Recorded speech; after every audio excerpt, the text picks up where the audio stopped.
ठीक है, तो ये लास्ट क्लास की समरी थी जो हमने पिछली क्लास में पढ़ी थी।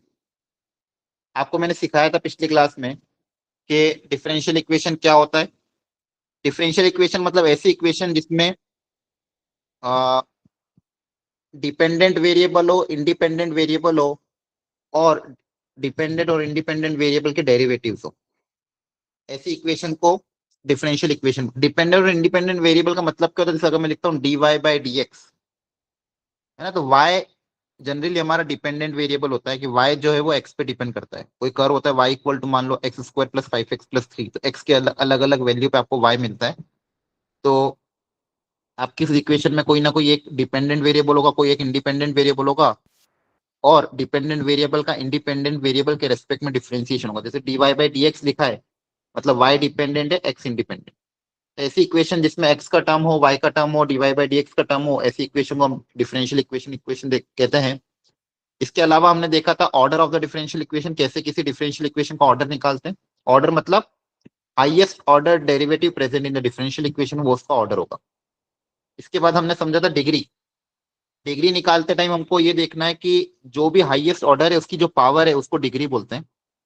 बस प्रोवाइडेड कंडीशन क्या होनी चाहिए? It should be a polynomial equation in derivatives, और उनकी जो डेरिवेटिव्स है उनकी पावर क्या होनी चाहिए? Positive integers, and it should be polynomial equation. Algebraic polynomial equation होनी चाहिए, मतलब लॉग का टर्म नहीं आना, मतलब dy बाई डी एक्स के अंदर, या फिर dy by d x log या साइन के अंदर नहीं आना चाहिए। और dy बाई डी एक्स की power after simplification integer, positive integer हो तो पॉलिनोमियल इक्वेशन हो जाएगी। और फिर डिग्री निकालोगे कैसे? जो भी हाईएस्ट ऑर्डर होगा उस हाईएस्ट ऑर्डर की जो पावर होगी वही आपकी डिग्री हो जाएगी। General and particular solution of the differential equation. अब general and particular solution of the differential equation, अब ये दो तरह के सॉल्यूशन होते हैं। जैसे मान लो आपको डिफरेंशियल इक्वेशन दी जाएगी और आपको पता करना पड़ेगा कौन सी फैमिली ऑफ कर्व है।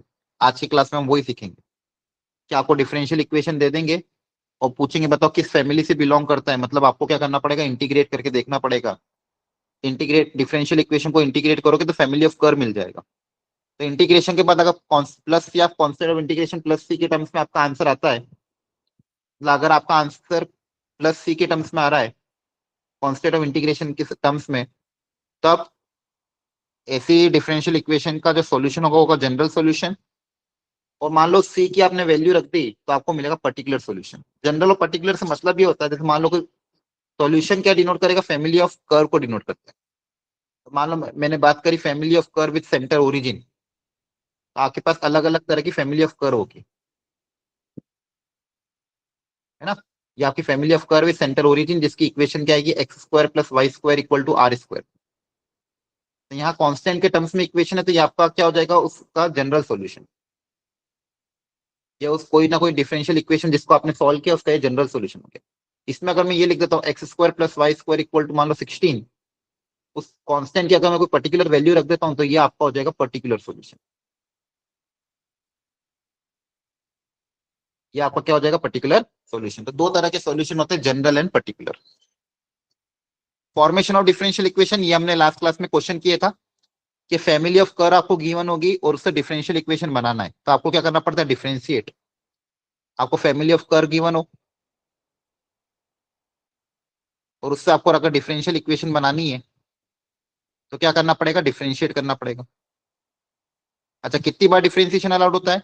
जितना उसका ऑर्डर होगा। और ऑर्डर पता करने के लिए क्या बताया था? Order of the differential equation is equal to the number of independent arbitrary constant in the general solution. वो जो जनरल सॉल्यूशन है फैमिली ऑफ कर्व का, उसमें कितने इंडिपेंडेंट आर्बिट्री कांस्टेंट है वो आपको काउंट करना है।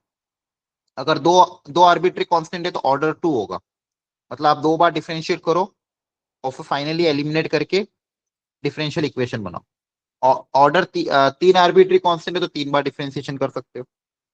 लेकिन बस ये ध्यान रखना है कि फाइनल जो भी सिंप्लीफिकेशन को डिफरेंशियल इक्वेशन में कोई भी आर्बिट्री कांस्टेंट फाइनल आंसर में नहीं आना चाहिए। ये हमको ध्यान रखने वाली बात। इस तरह से हमको चीजें सीखनी समझनी। ठीक है, ये हमने लास्ट क्लास में हमने ये पूरा कवर किया था। आपको कुछ मॉड्यूल के क्वेश्चन भी दिए थे, हमने क्लास में भी करे थे। अब आज की क्लास का टारगेट क्या है? Method of solving differential equation, जिसमें पहला मेथड है वेरिएबल सेपरेबल, ये हमको सीखना है। कि डिफरेंशियल इक्वेशन को सॉल्व करने का तरीका क्या होगा। मतलब आपको एक डिफरेंशियल इक्वेशन दी जाएगी और फिर आपको बोलेंगे भाई इसका सॉल्यूशन निकालो, ये कौन से कर्व को रिप्रेजेंट कर रहा है ये पता करो। अब होता क्या है, अलग अलग तरह की डिफरेंशियल इक्वेशन को सॉल्व करने का तरीका अलग होगा। मतलब आपको वेराइटी पहचाननी पड़ेगी। टोटल 4 तरह की मेथड होती है डिफरेंशियल इक्वेशन को सॉल्व करने की, और चारों मेथड को सॉल्व करने का अलग अलग तरीका होता है। ठीक है, मतलब आपको डिफरेंशियल इक्वेशन को देख के ये पता करना पड़ेगा कि इसमें कौन सी मेथड अप्लाई होगी, और धीरे धीरे प्रैक्टिस से अपने आप समझ में आता जाएगा।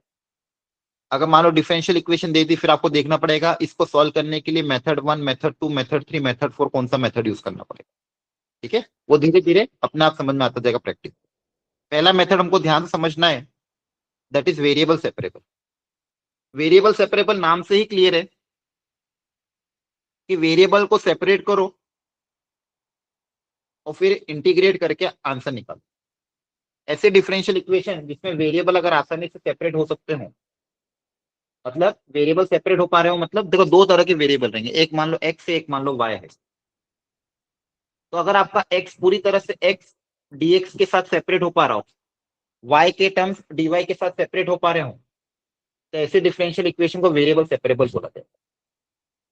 डीएक्स के साथ सारे एक्स के टर्म्स आ जाए, डीवाई के साथ सारे वाई के टर्म्स आ जाए, तो ऐसी इक्वेशन मेरी डिफरेंशियल इक्वेशन कौन सी होगी, वेरिएबल सेपरेबल डिफरेंशियल इक्वेशन। तो उसको वेरिएबल सेपरेबल मेथड से सॉल्व किया जाएगा। कैसे सॉल्व करेंगे अभी सीखेंगे। हाँ, पर्टिकुलर सॉल्यूशन जनरल सॉल्यूशन आगे अभी बताऊंगा मैं, डोंट वरी, अभी इसमें वापस कवर होगा। ठीक है, अब देखो पहले हम समझते हैं वेरिएबल सेपरेबल दिखती कैसे। पहली बात, फर्स्ट ऑर्डर फर्स्ट डिग्री ही पढ़ना है, आपके सिलेबस में इतना ही है। सेकंड ऑर्डर सेकंड डिग्री आपको नहीं आएगा। फर्स्ट ऑर्डर मतलब डीवाई बाई डी एक्स का ही टर्म आएगा, और डिग्री भी 1 पढ़नी है, मतलब आप जब भी देखोगे डीवाई बाई डी एक्स की पावर 1 ही आएगी। तो आपके पूरे जेई मेंस के सिलेबस में first order first degree differential equation ही है। रैंडमली कोई यूट्यूब से क्वेश्चन सॉल्व मत कर देना सेकंड ऑर्डर या सेकंड डिग्री का। ठीक है, समय बर्बाद मत करना, आपके सिलेबस में ही नहीं है वो। तो आपको जो भी डिफरेंशियल इक्वेशन सॉल्व करने के लिए आएगी वो फर्स्ट ऑर्डर फर्स्ट डिग्री की ही आएगी।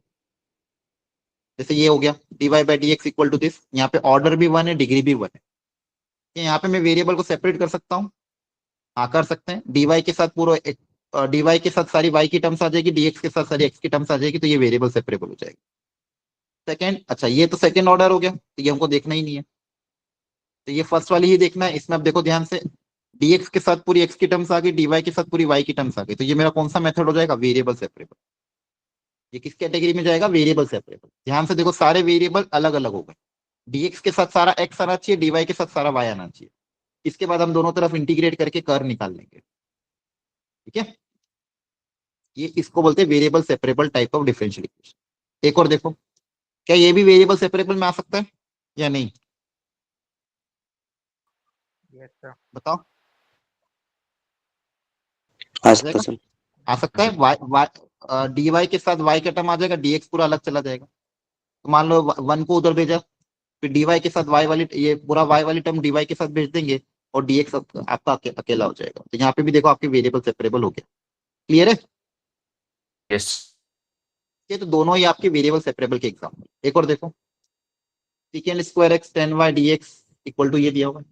तो सबसे पहले तो देखो डीवाई बाई डी एक्स को अलग अलग करो। तो सबसे पहले ये जो प्लस में है इसको उधर भेज देते हैं, तो प्लस उधर जाके क्या हो जाएगा, माइनस। अब डीवाई के साथ सारी वाई वाली टर्म अलग हो सकती है, डीएक्स के साथ सारी वाई वाली टर्म अलग अलग हो सकती है। देखो ध्यान से, हो सकती है क्या, यस सर। यहाँ पे भी हो जाएगी। डीएक्स के साथ सारी एक्स की टर्म, डीवाई के साथ सारी वाई की टर्म, तो यहाँ पे भी आपका वेरिएबल सेपरेट हो गए। तो ये भी आपका कौन सी वेरायटी है, वेरिएबल सेपरेबल। ये भी कौन सी वेरायटी है, देखो देखो डीएक्स के साथ सारी एक्स की टर्म ही दिखेगी, और डीवाई के साथ सारी वाई वाली टर्म। क्लियर है, तो अगर ऐसा सेपरेट हो पा रहा है तो ये आपके एग्जाम्पल है वेरिएबल सेपरेबल। तो ये पहले आपको यही पहचानना है कि डिफरेंशियल इक्वेशन जो गिवन है क्या वो वेरिएबल सेपरेबल है क्या। अगर वेरिएबल सेपरेबल, सिंपली वेरिएबल को सेपरेट करो और दोनों तरफ इंटीग्रेट करो, काम हो जाएगा। अच्छा बताओ, क्या ये वेरिएबल सेपरेबल हो सकती है क्या, सोच के बताओ।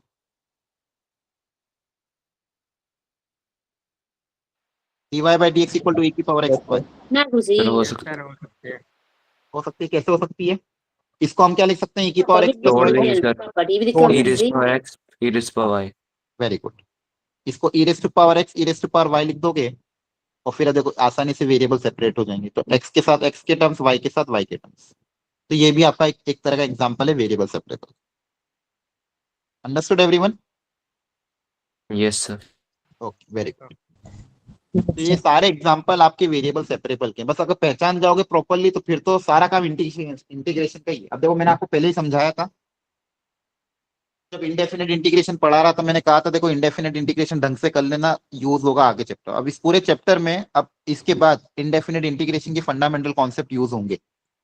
आपको इंटीग्रेट करना आना पड़ेगा, मतलब आना चाहिए। इंटीग्रेशन का पार्ट अगर अच्छे से आगे, अब इस चैप्टर में कुछ बचा ही नहीं, बस प्रॉपरली इंटीग्रेट करना है और कैलकुलेशन ढंग से करनी है। कैलकुलेशन आएगी देखो इसमें, ढंग से कैलकुलेशन करी, प्रॉपर फाइनल आंसर निकालना पड़ेगा। आधा अधूरा मत सोच छोड़ना, हमेशा इस बात का ध्यान रखना, फाइनल आंसर लास्ट तक निकाल के फिर ऑप्शन मैच करना है।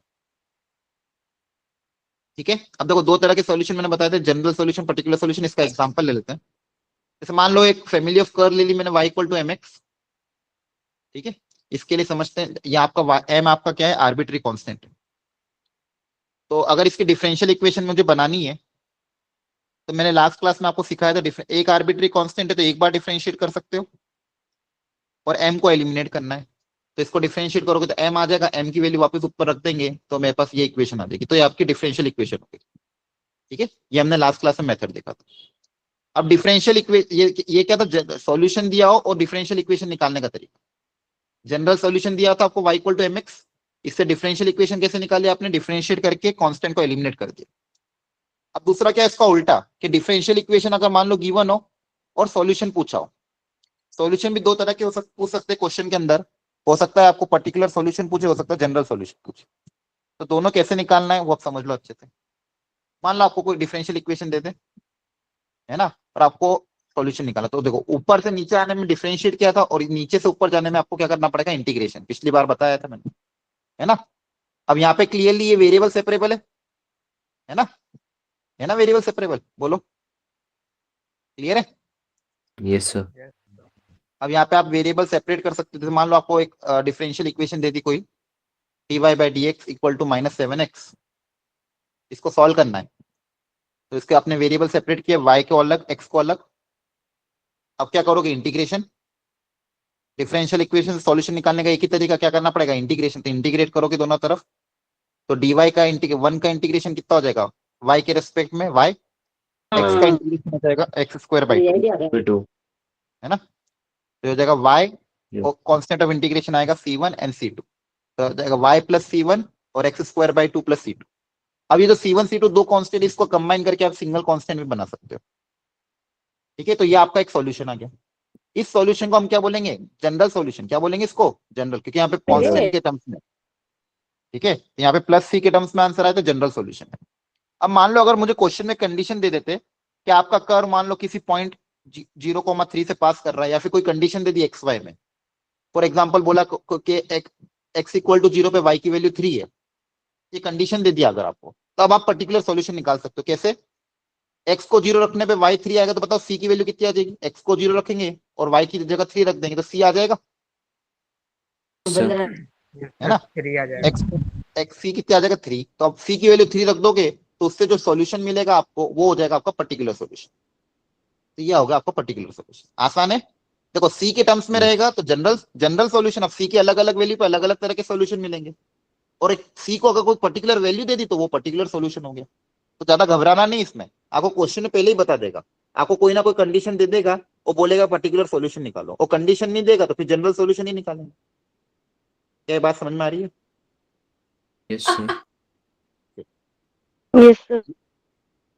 अभी और समझेंगे और क्वेश्चन करेंगे तो आपको और क्लैरिटी आएगी, डोंट वरी। जैसे ये एक क्वेश्चन है कि find the general solution of the differential equation. अभी हमने थोड़ी देर पहले देखा था कि एक वेरिएबल सेपरेबल है ना। वेरिएबल सेपरेट हो जाएंगे यहाँ पे, Yes, sir. बताओ। हाँ, तो पहले समझ लो अच्छे से इसको कैसे सॉल्व करना है। सबसे पहले आप हमेशा dx के साथ dx को अलग कर लो, dy को अलग कर लो और वेरिएबल सेपरेट कर लो। Separate the variables. तो dx को अलग कर लेंगे, dy का अलग कर लेंगे। तो dx के साथ x वाली टर्म्स, dy के साथ y वाली टर्म्स। ये स्टेप नंबर 1 होगा। क्या, वेरिएबल को सेपरेट कर लो। वेरिएबल आपके सेपरेट हो जाते हैं, इसके बाद बताओ क्या करोगे। Sir, integration. हाँ, दोनों तरफ इंटीग्रेट कर दोगे, है ना, दोनों तरफ क्या कर दोगे इंटीग्रेट। अब इंटीग्रेशन भी आसान है, ऊपर सीकेंड Yes, स्क्वायर दिया हुआ है, नीचे 10x दिया हुआ है, क्या करोगे 10x को टी पुट अप कर दोगे, yes, sir. Yes. तो इसका इंटीग्रेशन क्या हो जाएगा 1/t का इंटीग्रेशन log t आ जाएगा, हाँ है ना। Yes, sir.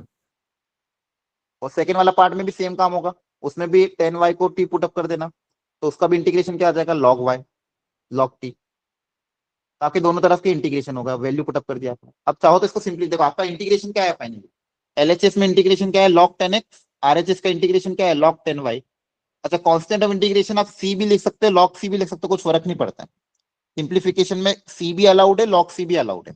log c क्यों लिखा, क्योंकि सारी टर्म log में थी, तो इसलिए उसको log c लिख दिया ताकि सिंप्लीफिकेशन और हो सके।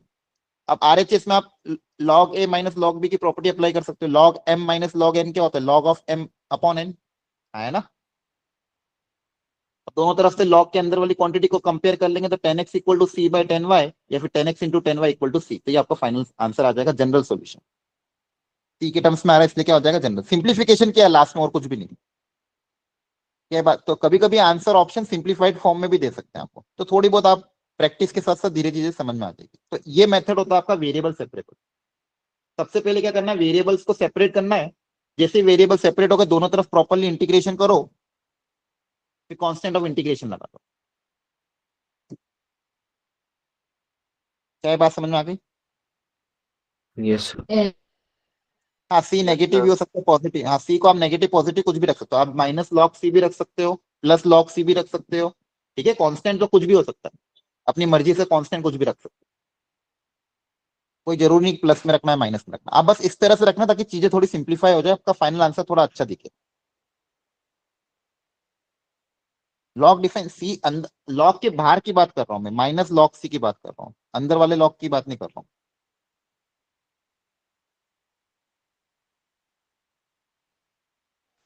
अच्छा आपके पास सी नेगेटिव भी हो सकता है, नहीं नहीं नहीं, आप जिस तरह से रख रहे हो ना उसके हिसाब से सी पॉजिटिव रखेंगे अपन। अगर आप लॉग सी ले रहे हो तो वो ऑटोमेटिकली क्लियर है कि सी अंदर हम जो सी रख रहे हो पॉजिटिव रहेगा, इसमें इतना कंफ्यूजन मत रखो, अदरवाइज तो चैप्टर ही समझ नहीं आएगा। आई बात समझ में, सर Yes, sir. ठीक है। इसमें इतना ज्यादा वो मत सोचो कि लॉग सी के अंदर सी नेगेटिव हो गया तो क्या होगा, वो सब कोई सेंस ही नहीं है ना। आपका सिंपल क्या है, आपको फाइनल जो सॉल्यूशन चाहिए थोड़ा सिंप्लीफाइड फॉर्म में चाहिए, तो आपने लॉग सी लगा दिया। अगर आपको पसंद नहीं आ रहा आप यहीं पे आंसर छोड़ देना। क्लियर हो गया सबको। सर इसको फर्स्ट इक्वेशन में पुट करना है वैल्यू को। हाँ जो मतलब बेसिकली देखो ये स्टेप बाय स्टेप सॉल्व किया है, यहाँ पे जो इंटीग्रेशन करने के बाद ये आंसर आएगा आपका। आपने दोनों तरह इन्होंने क्या करा, अलग अलग इंटीग्रेट करा, एलएचएस को अलग इंटीग्रेट किया, आरएचएस को इंटीग्रेट करके वापस वैल्यू पुटअप करिए। सर अगर पर्टिकुलर सॉल्यूशन निकालने हैं, तो उसके बाद क्या करते हैं, जनरल सॉल्यूशन फाइंड करने के बाद। अभी रुक जाइए, समझ में आ गया सबको। आप लोग बहुत ज्यादा आगे भागते सही है, बेसिक ही उड़ जाएंगे। अगर जो चीज चल रही पहले उसको तो ढंग से समझो, अदरवाइज तो वो भी समझ नहीं आएगी। ठीक है पहले ही क्वेश्चन दिया है अभी, चलो मैं इसमें खुद सॉल्व करके दिखाता हूँ। आप देखो ध्यान से यहाँ पे cos of dy by dx equal to a दिया होगा। अब सबसे पहले यहाँ वेरिएबल को सेपरेट करना है। अच्छा cos को हटाने का कोई तरीका है, सर कॉस इनवर्स। cos उधर जाके क्या हो जाएगा cos इनवर्स। ठीक है अब यहाँ पे आपको क्या पूछा, पर्टिकुलर सॉल्यूशन पूछा है। ठीक है तो अपने आप चीजें कवर होगी, आप थोड़ा, आपको कभी भी कोई ऐसा तो पढ़ाया ही नहीं कि कोई चीज कवर नहीं होगी, तो आपको जब जो पढ़ाया था उस पर कंसर्न, आपका दिमाग क्या चलता है अभी जो पढ़ा रहे उस पर तो ध्यान नहीं है, वो होगा तो क्या होगा, ये हुआ तो क्या होगा। पता चला जो पढ़ा रहे वही फिर आपसे क्वेश्चन ही नहीं बनेंगे जब क्वेश्चन दूंगा मैं, क्योंकि आपने जब पढ़ा रहे थे तब तो ध्यान नहीं दिया और आप आगे आगे भाग रहे थे। अभी पर्टिकुलर सॉल्यूशन का क्वेश्चन आ गया, अब देखो ध्यान से इसको। सबसे पहले कॉस को उधर भेज दिया, कॉस इनवर्स। अब ये ए कांस्टेंट है तो कॉस इनवर्स ए भी क्या है कांस्टेंट है। अब यहाँ पे तो इजीली वेरिएबल सेपरेट हो रहे हैं, dy को अलग किया, dx को अलग कर लो। सबसे पहले वेरिएबल को सेपरेट कर दिया, वेरिएबल को सेपरेट करने के बाद दोनों तरफ इंटीग्रेट कर दोगे। यहाँ पे क्या है कुछ नहीं, मतलब वन वन का इंटीग्रेशन हो जाएगा y, कॉस इनवर्स एक कांस्टेंट है तो इंटीग्रेशन के बाहर आ जाएगा, और अंदर बचेगा वन, वन का इंटीग्रेशन x के रेस्पेक्ट में x हो जाएगा और प्लस c। ठीक है तो ये आपका क्या हो गया जनरल सॉल्यूशन। कॉस इनवर्स ए पहले से दिया हुआ था तो वो रहेगा सॉल्यूशन में, कोई दिक्कत नहीं है। ये आपका हो गया जनरल सॉल्यूशन। आपको पर्टिकुलर सॉल्यूशन पूछा था तो आपको सी की वैल्यू निकालनी पड़ेगी, उसके लिए कंडीशन दे दी है कि x इक्वल टू 0 पे y की वैल्यू 1 है, तो यहाँ रख दो। x इक्वल टू 0 पे y की वैल्यू अगर 1 रखोगे तो y equal to 0 plus c, तो यहाँ से सी की वैल्यू कितनी आ जाएगी? फिर 1 सी की वैल्यू 1 यहाँ रख दो, तो आपके पास फाइनल सॉल्यूशन क्या आएगा? y equal to x into cos inverse a plus 1। तो ये आपका क्या आ गया? Particular solution. पर्टिकुलर सॉल्यूशन मतलब आपको एक पर्टिकुलर वैल्यू दे देंगे, इसमें कांस्टेंट ऑफ इंटीग्रेशन आ जाएगा, बस और कुछ भी नहीं। ऐसा कोई अलग से कोई हाई लेवल कॉन्सेप्ट थोड़ी है। क्लियर होगी बात? Yes sir.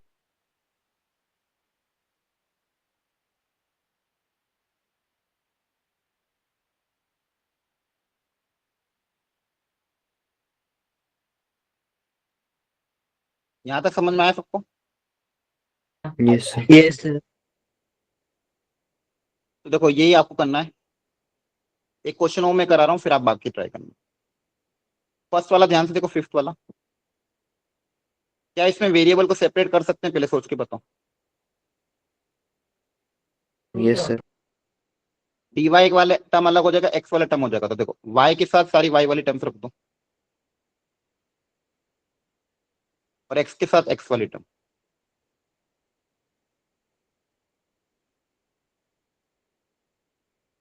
सारे वेरिएबल अलग अलग हो गए। अब क्या करेंगे? दोनों तरफ इंटीग्रेट। बस यही करना है आपको। वेरिएबल सेपरेट करो, दोनों तरफ इंटीग्रेट कर दो। अब इंटीग्रेशन का मेथड ढंग से ध्यान से देखो। अब यहाँ नीचे y प्लस 1 है, ऊपर y है। इसको इंटीग्रेट करने के लिए क्या कर सकते हो? +1 -1, और नीचे वाले को अलग अलग सेपरेट कर दो। न्यूमरेटर में +1 -1 किया और अलग अलग कर दिया। यहाँ पे तो सिंपली एक्स स्क्वायर को अलग अलग डिवाइड कर दो और आसानी से इंटीग्रेट हो जाएगा। क्या आपको समझ में आ रहा है? बोलो, Yes, आ रहा है sir. कि नहीं आ रहा है? Yes yes sir. Yes sir. यहाँ पे आएगा 1, 1 का इंटीग्रेशन हो जाएगा y, 1/y+1 का इंटीग्रेशन हो जाएगा log of y+1 equal to, यहाँ बचेगा 1/x, 1/x का इंटीग्रेशन हो जाएगा log x, और यहाँ बचेगा x⁻², x⁻² का इंटीग्रेशन क्या होगा? -2 + 1/-2 + 1, तो -1/x, और ओवरऑल इंटीग्रेशन का कांस्टेंट लगा देना +c। तो आपका आंसर आ गया। ये हो गया आपका जनरल सॉल्यूशन। यहाँ पे कोई हमें वैल्यू तो गिवन नहीं है, तो सिर्फ जनरल सॉल्यूशन हमने निकाल लिया। Is it clear everyone? Yes sir. Yes sir. ठीक है, ये बचे हुए क्वेश्चन ट्राई करो और फाइनल आंसर निकालो। सिंप्लीफाई हो सकता हो तो सिंप्लीफाई भी कर लेना, फिर आंसर मैच करेंगे। मैं आपको 10 मिनट का समय दे रहा हूँ, ढंग से सॉल्व करना। वेरिएबल को सेपरेट करो और दोनों तरफ इंटीग्रेट करो। किसी को डाउट हो, नहीं समझ में आ रहा तो वापस पूछ लो।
आपका सॉल्व हो जाए तो बता देना, और डाउट पूछने में घबराना मत अगर डांट भी दूं तो। क्लियर है गौरव? हाँ सर। हाँ, डांट सुन लिया करो, कोई दिक्कत नहीं। जिसको भी डाउट आता है, कोई चीज समझ नहीं आती, पूछ लिया करो।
हो गया?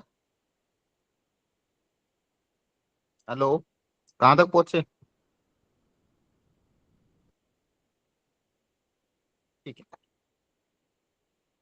एक बार अपने अपने आंसर मैच करो।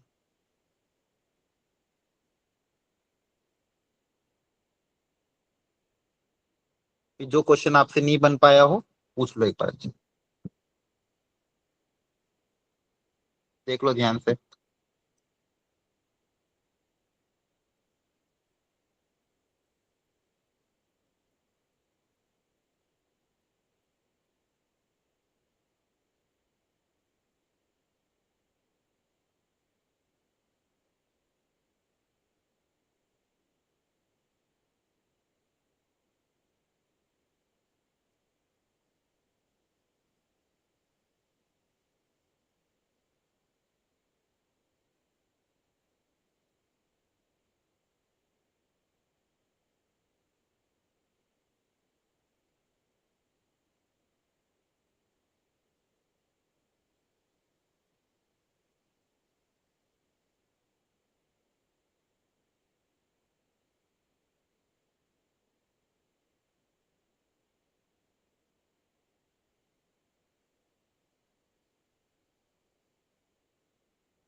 जल्दी देख लो। हाँ, बता बताओ कौन सा करना है सॉल्व। सर 8 करवा दो।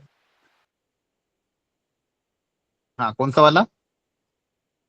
So question number 8. 8, okay. Sir 9th बता दें। ओके ओके, ठीक।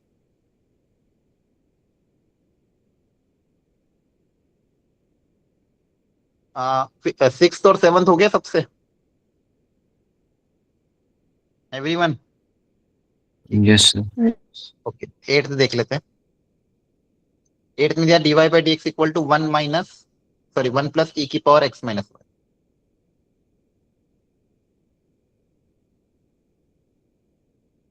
dy by d x equal to 1 plus e की पावर x माइनस वाई, यही था ना? हाँ। अब पहले सोचना क्या इसमें वेरिएबल सेपरेबल हो पाएगा क्या, कोशिश करके देखते हैं। तो अगर dy बाई डी एक्स में लिखूं तो आपने हो सकता है ऐसा भी लिखा हो ई की पावर x अपॉन ई की पावर y। अब यहाँ पे एलसीएम वगैरह भी लोगे पर वेरिएबल सेपरेबल हो पाएगा क्या, बताओ? नहीं हो पाएगा ना, Yes, sir. पूरी तरह से वेरिएबल सेपरेबल नहीं बन पाएगा, क्योंकि अगर मान लो अपन वन तो है ही सही, एलसीएम लेके अगर डीएक्स को अलग करेंगे डीवाई को अलग करेंगे तो यहाँ पे वेरिएबल सेपरेबल नहीं हो पा रहा है ना? तो दिक्कत हो गई कि यहाँ पे वेरिएबल सेपरेबल नहीं हो पा रहा। फिर सोचते हैं अच्छा ऐसा कुछ कर सकते हैं कि ताकि ये वेरिएबल सेपरेबल हो जाए। तो अब यहाँ पे हम क्या कर रहे हैं, तो कॉन्सेप्ट होता है रिड्यूसिबल टू वेरिएबल सेपरेबल। मतलब यहाँ पे हम क्या कुछ ऐसा कर सकें ताकि ये वेरिएबल सेपरेबल में कन्वर्ट हो जाए। प्रॉब्लम क्या दे रहा है, ये एक्स माइनस वाई है ना, ये प्रॉब्लम दे रहा था। तो मैंने क्या करा, एक्स माइनस वाई को एक सिंगल वेरिएबल टी एज्यूम कर लिया। क्या एज्यूम किया? टी। अब पूरे क्वेश्चन को मैं टी और एक्स के टर्म्स में कन्वर्ट करूं, मतलब वाई को एलिमिनेट कर दूंगा। डिफरेंशिएशन सिंस एक्स के रेस्पेक्ट में हो रहा है तो यहाँ पे डीवाई बाई डी एक्स पर भी रिप्लेस कर देंगे, तो differentiating with respect to x, दोनों तरफ अगर एक्स के रेस्पेक्ट में डिफरेंशिएट कर देंगे तो देखो क्या आएगा, 1 minus d y by d x equal to d t by d x. तो क्वेश्चन में जो d y by d x था इसको रिप्लेस करना पड़ेगा, तो यहाँ से d y by d x की वैल्यू क्या आ जाएगी, 1 minus d t by d. यहाँ तक समझ में आया? अब देखो क्वेश्चन में क्या कन्वर्ट हो जाएगा, d y by d x की जगह आ जाएगा 1 minus d t by d x equal to 1 plus e की पावर, इसको आपने क्या अज्यूम कर लिया था, टी। T. ये 1 से 1 कैंसिल हो जाएगा, तो minus of d t by d x equal to e की पावर टी। क्या अब ये वेरिएबल सेपरेबल में कन्वर्ट हो सकता है, बोलो? Yes, sir. है यस ना? टी वाली टर्म्स पूरी अलग हो जाएगी और डीएक्स वाली टर्म पूरी अलग हो जाएगी। अब ये वेरिएबल सेपरेबल में कन्वर्ट हो चुका है। अब मैं आसानी से दोनों तरफ इंटीग्रेट कर सकता हूँ, इंटीग्रेट करके आसान हो जाएगा। तो ये हो जाएगा माइनस ऑफ इंटीग्रेशन किसका करना है, ई की power minus T D T का, और यहाँ पे इंटीग्रेशन करना है 1 का। तो ये हो जाएगा इंटीग्रेशन कितना, ई की पावर माइनस टी का इंटीग्रेशन क्या होगा, ई की power minus T into -1, minus minus plus हो जाएगा, 1 का इंटीग्रेशन हो जाएगा एक्स प्लस का सी। यहाँ तक समझ में आया। Yes sir. अब फाइनल आंसर में आपका एक्स और वाई के टर्म्स में चाहिए तो टी की जगह रिप्लेस कर देंगे, जो था क्वेश्चन में टी की जगह रिप्लेस हो जाएगा। तो फाइनल आंसर आपका क्या रहेगा, टी की जगह रख देंगे एक्स माइनस वाई, तो आएगा ई की पावर माइनस टी। तो ई की पावर माइनस टी मतलब y minus x equal to x plus c. तो ये आपका फाइनल जनरल सॉल्यूशन आ गया। तो ये जो मेथड होता है इसको बोलते हैं हम रिड्यूसिबल टू वेरिएबल सेपरेबल। कभी कभी वेरिएबल सेपरेबल में कन्वर्ट नहीं होती है, लेकिन आप कुछ ऐसा सब्स्टिट्यूशन कर दो तो वेरिएबल सेपरेबल में कन्वर्ट होता है। तो ये हो जाएगा reducible two variable separable. Is it clear. Yes sir. Yes yes sir. चलो, तो ये हो गया आपका 8th। अब 9th में भी यही दिक्कत आ रही होगी आपको कि यहाँ पे वेरिएबल सेपरेट नहीं हो पा रहे, हाँ है ना। Yes sir. जान कुछ के क्वेश्चन दिए थे। बताओ यहाँ पे कोई सब्स्टिट्यूशन ऐसा कर सकते हैं ताकि ये वेरिएबल सेपरेबल में कन्वर्ट हो जाए। सर एक्स प्लस वाई को टी मान लेंगे। हाँ, यहाँ पे भी क्या कर लोगे। अब आपको लॉजिक समझ में आ रहा है सबको, बोलो। Yes sir. चलो करो, यस ट्राई करो सब लोग। 9th वाला, एक्स प्लस वाई को टी मानो, वेरिएबल सेपरेबल में कन्वर्ट करो, देखो फाइनल आंसर मैच कर रहा है कि नहीं।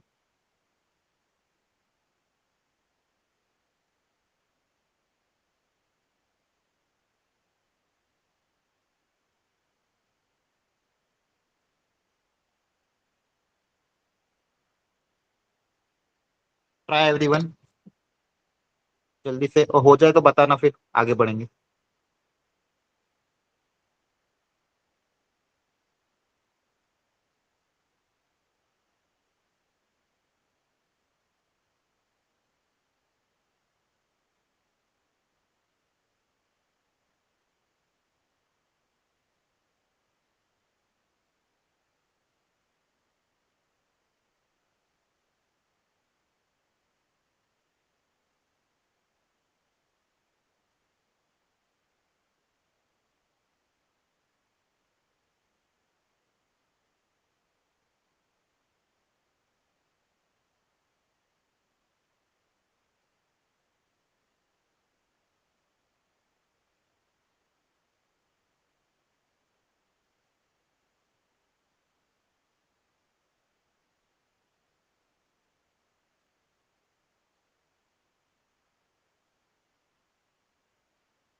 यहाँ तक किया था आप लोगों ने, क्या ये वेरिएबल सेपरेबल हो पाएगा। बोलो। Yes sir. Yes, sir. ये सारी तो टर्म्स को इधर भेज दो नीचे। अब देखो यहाँ पे वापिस से अगर आपने इंडेफिनिट इंटीग्रेशन के शॉर्ट नोट बनाए होंगे तो आपको अभी ये याद आना चाहिए कि इसको इंटीग्रेट करने के लिए कौन सा तरीका अपनाना पड़ेगा। बताओ कौन सी वेराइटी है ये? 1/1 + sin t + cos t को इंटीग्रेट करने के लिए क्या तरीका अपना है? Sir half angle formula. Very good, बहुत अच्छा। बताया था 1/a sin t + cos t का टर्म आता था हाफ एंगल फॉर्मूला। तो sin t और cos t को हाफ एंगल फॉर्मूले में कन्वर्ट करना पड़ेगा। sin t की जगह आ जाएगा 2 tan t/2 अपॉन 1 + tan²t/2। याद होना चाहिए, अगर याद नहीं रहेगा तो फिर वही दिक्कत है। मैंने इसलिए कहा था शॉर्ट नोट बनाओ, रिवाइज करो। cos t की जगह आ जाएगा 1 - tan²t/2 अपॉन 1 + tan²t/2 और फिर tan t/2 को t मान लेते। याद आ रहा है? Yes sir. तो इसको कन्वर्ट कर दो पूरे को। कन्वर्ट करोगे एलसीएम लोगे तो एलसीएम क्या आ जाएगा 1 + tan²t/2। वो एलसीएम वाला पार्ट ऊपर चला जाएगा, तो मैं डायरेक्ट लिख रहा हूँ। नीचे एलसीएम लोगे ऊपर चला जाएगा 1 + tan², और नीचे एलसीएम लेने के बाद ये 1 को 1 मल्टीप्लाई होगा 1 + tan² से। साइन का न्यूमरेटर क्या होगा 2 tan t/2 प्लस कॉस का न्यूमरेटर वाला पार्ट क्या रहेगा 1 - tan²t/2। और आरएचएस में तो कोई दिक्कत नहीं है, 1 का इंटीग्रेशन x हो जाएगा। अब ऊपर बन जाएगा आपका सेकेंड स्क्वायर, और नीचे देखो क्या आ रहा है, नीचे कुछ कैंसिल हो रहा है क्या? अच्छा ये तो कैंसिल ही हो गया, है ना। अब tan t/2 को कुछ मान लेना वापस नया वेरिएबल। इंटीग्रेशन को सॉल्व करने के लिए मान लो tan t/2 को आप कुछ मान लेते हो u। तो tan ऑफ t/2 को आपने मान लिया u, इसका डिफरेंशिएशन हो जाएगा sec² t/2 into 1/2 dt equal to du। Question आपका कन्वर्ट हो जाएगा sec² t/2 dt। न्यूमरेटर क्या है sec², 1 + tan² क्या हो जाएगा sec², इसकी जगह क्या आ जाएगा 2 du। और डिनोमिनेटर में क्या बचेगा 1 + 1 2 2 + 2 tan t/2, sorry 2 tan t/2 को आपने क्या माना था u। आप लोगों को समझ में आ रहा है? Yes sir. ये sec² हो जाएगा, यस। 10 t/2 को t मान लेंगे, ऊपर वाला dt में चला जाएगा, है ना। u मान लेंगे तो 2 2 कैंसल 1/1 + u du। देखो सारा खेल इंडेफिनिट की फंडामेंटल प्रॉपर्टीज का ही है, ढंग से अप्लाई करोगे 4 नंबर देके जाएगा ये चैप्टर। इसका इंटीग्रेशन हो जाएगा लॉग। अब u की वैल्यू पुट अप कर दो, u की जगह क्या आ जाएगा 10 t/2 और t की जगह क्या आ जाएगा, t किसको माना था x + y। फाइनल आंसर आ जाएगा आपका log of 1 + 10 x + y/2 equal to x + c। Clear? Yes sir. बोलो। Yes. ठीक है, तो ध्यान रखना ये मेथड था वेरिएबल सेपरेबल, फिर उस अगला मेथड आया रिड्यूसिबल टू वेरिएबल सेपरेबल। इसी तरह से टेंथ वाला भी देख लेना, सर टेंथ 1 वाले ही में भी आएगा। x - y को वहां पे वेरिएबल सेपरेबल हो रहा है। बोलो टेंथ में क्या करना पड़ेगा, बताओ। टेंथ में y - x को t मान के नहीं हो रहा है? ये नहीं हो रहा है, बताओ। देखिए यही नहीं अभी y - x को अगर t मानोगे तो dy/dx -1 इक्वल टू dt/dx। तो dy/dx की जगह क्या आ जाएगा 1 + dt/dx।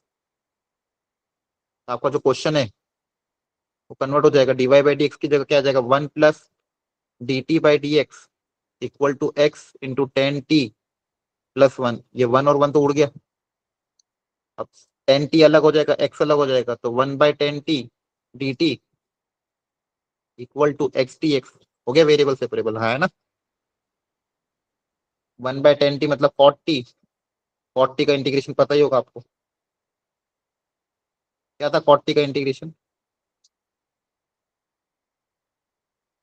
40 का इंटीग्रेशन 10 का क्या होता था, सोचो वैसे कॉट का सोचो, 10 का इंटीग्रेशन क्या आया था?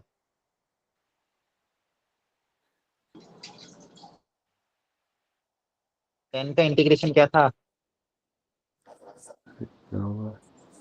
log of sec theta. Log of Sir, second minus. Theta. Yes, sir. वो कॉट का ln sin x. Log sine theta.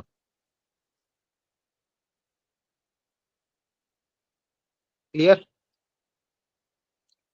Okay, तो देखो ये था आपका वेरिएबल सेपरेबल, कुछ फंडामेंटल क्वेश्चन हमने किया, एक वेराइटी ये थी।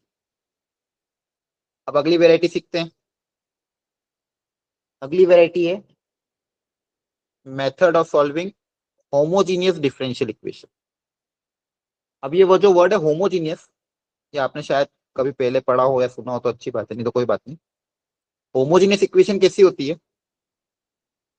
मान लो एक्स और वाई का कोई फंक्शन है जिसके अंदर ऐसी टर्म्स आ रही है, x square minus x y plus 3y square. कोई दूसरा फंक्शन है मान लो जी एक्स वाई का, 3x minus 2y upon x plus 4y। कोई और फंक्शन है मान लो x cube minus x square y upon y cube. तो ऐसी इक्वेशन को होमोजीनियस बोलते हैं। अच्छा मुझे बताओ इन सब में आपको क्या पैटर्न, क्या क्या सिमिलैरिटी दिखती है, क्यों होमोजीनियस बोल रहे हैं? क्या बता सकते हो कोई, इनको होमोजीनियस क्यों बोल रहे हैं? सर इनकी टोटल पावर सेम है। हाँ, हर हर टर्म वेरिएबल की में। टोटल पावर सेम दिखे। जैसे यहाँ पे पावर एक टर्म देखो कि इसकी पावर कितनी आ रही 2, यहाँ पे पावर 1 और 1 मिला के टोटल पावर कितनी हो जाएगी 2। यहाँ पे भी पावर कितनी आ रही 2 है ना। यहाँ पे 1 1 1 1, यहाँ पे 3 3 3। तो हर टर्म की पावर क्या आ रही, सेम आ रही है।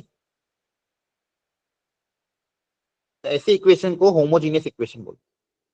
तो वापस आपको क्वेश्चन को देख के पहचानना पड़ेगा। जैसे वेरिएबल सेपरेबल पहचाना था कि अगर वेरिएबल सेपरेट हो रहे तो वेरिएबल सेपरेबल या फिर रिड्यूसिबल टू वेरिएबल सेपरेबल, दो वैरायटी अपने सीखेंगे, variable separable and reducible two variable separable. इसी तरह से होमोजीनियस को भी आपको पहचानना पड़ेगा। तो होमोजीनियस को पहचानने का तरीका या तो डायरेक्टली देख लो कि जो भी टर्म्स आ रही है डिफरेंशियल इक्वेशन में dy बाई dx के अलावा, उन टर्म्स में क्या हर टर्म का पावर सेम आ रहा है, मतलब होमोजीनियस हो जाएगी। तो अगर होमोजीनियस है तो उसको सॉल्व करने का बहुत अच्छा तरीका होता है, वो तरीका हमको समझना है। और एक तरीका और है होमोजीनियस पहचानने का, एक तो ये कि आप देख के पहचानो, और दूसरा तरीका क्या है, जैसे मान लो एक इक्वेशन ये गिवन है, यहाँ पे भी हर टर्म का पावर सेम है तो ये भी होमोजीनियस है। यहाँ पे अब देखो इसमें वेरिएबल सेपरेबल नहीं हो पाएगा, आप कुछ भी करो, एक्स और वाई सेपरेट हो पाएंगे क्या? No sir. नहीं, यहाँ वेरिएबल सेपरेबल नहीं हो पाएगा। ये आपकी होमोजीनियस इक्वेशन है तो उसको सॉल्व करने का कुछ ना कुछ तरीका निकालना पड़ेगा। ठीक है, अब देखो इसके अलग अलग तरीके होते हैं, ये इन्होंने देखिए अलग अलग दे दिया। जैसे क्या करो आप, एक तरीका स्टैंडर्ड तरीका ये होता है, एक्स की जगह लेमडा एक्स रिप्लेस कर दो, वाई की जगह लेमडा वाई रिप्लेस कर दो। पूरे फंक्शन में जहां जहां पे भी एक्स है, आपको अगर चेक करना है, होमोजीनियस को चेक करने का तरीका सिखा रहा हूँ। होमोजीनियस को चेक करने का तरीका क्या है, एक्स की जगह लेमडा एक्स रिप्लेस किया, वाई की जगह लेमडा वाई रिप्लेस किया, और पूरे में से अगर लेमडा कॉमन आ रहा है और वापिस फंक्शन वो का वही बन रहा है। देखो पूरे में से लेमडा स्क्वायर कॉमन आ गया और अंदर फंक्शन पुराना बन गया। तो अगर ऐसा हो रहा है तो ये हो जाएगा होमोजीनियस ऑफ डिग्री 2। ऐसे इक्वेशन को क्या बोलेंगे, जो पावर होगी वो ये उसकी डिग्री कहलाएगी। तो ऐसी इक्वेशन आपकी क्या हो जाएगी, होमोजीनियस इक्वेशन। और कोई पूछे इसकी डिग्री क्या है तो बोलोगे डिग्री 2, क्योंकि लेमडा स्क्वायर कॉमन आ रहा है। समझ पा रहे हो? Yes sir. बताओ। Yes, sir. ठीक है, ओके। एक और एग्जांपल लेते हैं, sine of y by x. अब बोला बताओ चेक करो ये क्या है, होमोजीनियस है क्या? तो वापस चेक कर सकते हैं, वाई की जगह रिप्लेस करेंगे लेमडा वाई, एक्स की जगह रिप्लेस कर देंगे लेमडा एक्स। अब यहाँ पे तो खेल लेमडा कैंसिल ही हो गया, तो लेमडा की पावर 0 कॉमन आ सकता है बाहर, तो ये भी होमोजीनियस हो जाएगी ऑफ डिग्री 0। क्लियर है? Yes, yes sir. सर। ये सारे होमोजीनियस के एग्जांपल। अच्छा क्या ये होमोजीनियस होगा क्या? सर कॉस और साइन वाली। हाँ, cos x plus sine y, क्या ये होमोजीनियस होगा या नहीं होगा? इसी तरीके से सोच के देखो, क्या यहाँ से मैं लेमडा बाहर निकाल पाऊंगा? बोलो। No sir. No sir. आप जब x की जगह लेमडा x रिप्लेस करोगे, y की जगह लेमडा y रिप्लेस करोगे, तो लेमडा बाहर आ पाएगा क्या? नहीं आ पाएगा। तो ये होमोजीनियस नहीं रहेगा। सबसे अच्छा तरीका यही होता है चेक करने का। क्या ये बात समझ में आ रही है? Yes, sir. Yes, sir. ज्यादातर केस में तो आपको दिख जाएगा, देखो ओरली दिख जाएगा वो, है ना। ये लेमडा x लेमडा y मतलब रख रख के मत देखना, ओरली चेक कर लेना बस। इतना डिटेल में टाइम इन्वेस्ट मत करना, सिर्फ चेक कर लेना कि हाँ होमोजीनियस है कि नहीं। ओरली चेक कर लेना मन में कि x की जगह लेमडा x रखेंगे, y की जगह लेमडा y, क्या पूरे में से लेमडा कॉमन आ रहा है? हाँ आ रहा है, मतलब होमोजीनियस है। एक बार पहचान गए होमोजीनियस है, उसके बाद उसको सॉल्व करने का तरीका क्या होगा वो मैं सिखाता हूँ। एग्जाम्पल ले लेते, ये वाला लेते, y equal to x plus 3y upon x minus y. इस मान लो ये डिफरेंशियल इक्वेशन ले लेते, dy by d x equal to x plus 3y divided by x minus y. अब ये वेरिएबल सेपरेबल नहीं थी, ये वेरिएबल सेपरेबल नहीं थी, ये होमोजीनियस है। अब होमोजीनियस को कैसे सॉल्व करना है उसको समझ लेते हैं, ठीक है। अच्छा होगा क्या, इसका जो तरीका होगा ना, आप होमोजीनियस मेथड में जो तरीका अपनाओगे, सॉल्व करने के बाद वो अपने आप वेरिएबल सेपरेबल में कन्वर्ट हो जाएगी। मतलब ये भी एक तरह का रिड्यूसिबल टू वेरिएबल सेपरेबल ही है। इसमें भी ऐसा कोई सब्स्टिट्यूशन हम करेंगे, वो सब्स्टिट्यूशन करने के बाद ये इक्वेशन अपना वेरिएबल सेपरेबल में रिड्यूस हो जाएगी। तो ये होमोजेनियस इक्वेशन है, ओरली देख के हम देख पा रहे हैं, है ना। होमोजेनियस इक्वेशन ऑफ डिग्री 1, ठीक है। डिग्री 1 क्या, सॉरी डिग्री 0, लेमडा कॉमन होकर Zero. कट जाएगा। हाँ, तो ये होमोजेनियस इक्वेशन है। तो आपको क्या करना है, dy बाई डी एक्स का इधर टर्म है, आप क्या करो, y बाई एक्स क्रिएट करना पड़ेगा। क्या क्रिएट करना, y by x.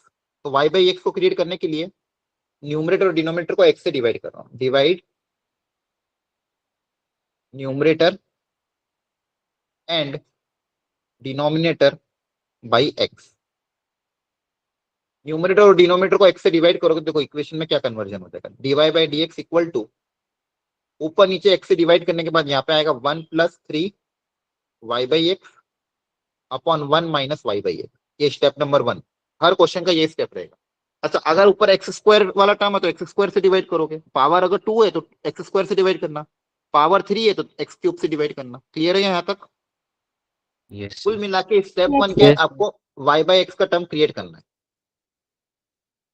Step 1 create y by x, function of y by x, मतलब हर जगह y बाई एक्स का टर्म क्रिएट करना है। ये स्टेप 1। एक बार सब जगह y बाई एक्स क्रिएट हो गया, फिर इस y बाई एक्स को आप कुछ मान लो कि u v w t जो भी मान लो, तब मान लो। इसके बाद स्टेप 2 क्या रहेगा, assume this y by x equal to u। तो जहां जहां पे भी y बाई एक्स है उसकी जगह अगर आप u मान लोगे, अब आपको पूरे क्वेश्चन को u और x में कन्वर्ट करना है पिछली बार की तरह। अब y हटाना है यहाँ से, तो देखो y हटाने के लिए क्या करोगे, यहाँ से y इक्वल टू क्या आ जाएगा, x इंटू यू, दोनों तरफ डिफ्रेंशिएट करेंगे विथ रिस्पेक्ट टू x। तो डिफ्रेंशिएट करोगे x के रिस्पेक्ट में, देखो क्या बनेगा, dy by d x equal to, इसका डिफ्रेंशिएशन के लिए प्रोडक्ट रूल लगाना पड़ेगा, x का differentiation into u plus u का डिफ्रेंशिएशन इंटू एक्स। क्लियर है? तो यहाँ से मेरे पास देखो dy बाई डी एक्स की वैल्यू क्या आ जाएगी, dy बाई डी एक्स की जगह क्या रिप्लेस हो जाएगा, u plus x d u by d x. हर बार आप y बाई एक्स को u मानोगे तो हर बार dy बाई डी एक्स इसी से रिप्लेस होगा। तो इसको याद भी रख सकते हो अगर याद रखना हो, है ना। हर बार होमोजीनियस के केस में क्या करोगे, या तो y बाई एक्स या x बाई वाई। कुछ कुछ केस में x बाई वाई को u मानने से फायदा हो जाता है, कुछ कुछ ज्यादातर में y बाई एक्स को u मानते हैं। तो y बाई एक्स को u मानोगे तो y equal to x into u हो जाएगा, है ना। तो dy बाई डी एक्स की जगह क्या रिप्लेस हो जाएगा, u plus x d u by d x. ये समझ में आया डिफरेंशिएट कैसे किया? Yes, sir. Yes sir. अब पूरे क्वेश्चन को आपको u के टर्म्स में कन्वर्ट करना है, पूरे क्वेश्चन को u के टर्म्स में कन्वर्ट करना है। तो देखो अपना क्वेश्चन क्या था, एक और पेज। अब पूरे क्वेश्चन को u के टर्म्स में कन्वर्ट करना, तो देखो क्या बनेगा, आपके पास क्वेश्चन था dy by d x equal to 1 plus 3 y by x divided by 1 minus y by x. फिर आपने y बाई एक्स को u मान लिया, तो dy बाई डी एक्स की जगह आ जाएगा u plus x d u by d x. अब देखो u के टर्म्स में कन्वर्ट हो जाएगा सब कुछ, तो dy बाई डी एक्स की जगह क्या आ जाएगा, u plus x d u by d x equal to, यहाँ पे भी क्या आ जाएगा 1 plus 3u upon 1 minus you. जैसे हमने पहले किया था ना वैसे ही हो गया, जैसे हमने x प्लस वाई को वहां t माना था। अब देखो ये भी वेरिएबल सेपरेबल में अपने आप कन्वर्ट होगा, u को उधर भेज दो, x d u by d x equal to 1 plus 3u upon 1 minus u minus of u. LCM ले लेना, एलसीएम वगैरह ले लोगे तो जाएगा x d u by d x equal to 1 plus 3u minus u into 1 minus u divided by 1 minus, LCM ले रहा हूँ, ठीक है, कैलकुलेशन आप कर सकते हो। x d u by d x equal to, यहाँ पे देखो इक्वेशन क्या बनेगी, 1 plus 3u minus u plus u square divided by 1 minus u. एक बार कैलकुलेशन चेक करते रहना।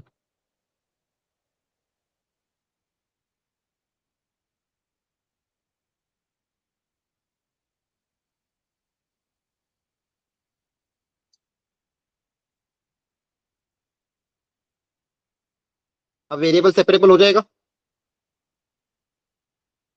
1 माइनस यू अपॉन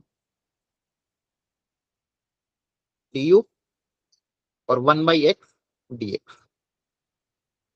अब बताओ दोनों तरफ क्या करोगे, इंटीग्रेट। क्या इसका इंटीग्रेशन कर सकते हो लीनियर बाय क्वाड्रेटिक का, Yes, sir. Yes, है ना। sir. लीनियर को लिखेंगे a time differentiation of denominator plus b, फिर अलग अलग 1 बाय एक्स का इंटीग्रेशन लॉग एक्स।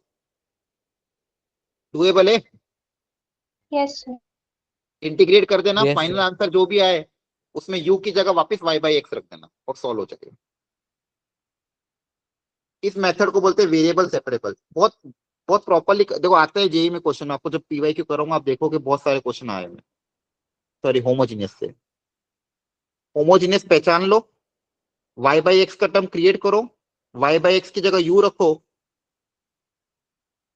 और dy बाई डी एक्स की जगह क्या आ जाएगा, u plus x d u by d x. पूरा क्वेश्चन x और u में कन्वर्ट हो जाएगा और वेरिएबल सेपरेबल में कन्वर्ट हो जाएगा। du को अलग, dx को अलग, फिर दोनों तरफ इंटीग्रेट करेंगे और फाइनली u की जगह y बाई एक्स रख देंगे। एनीवन कोई डाउट हो, कोई स्टेप में नहीं समझ में आए तो जल्दी पूछ लो। एनीवन, कोई भी किसी को भी डाउट हो नहीं समझ में आए तो पूछो,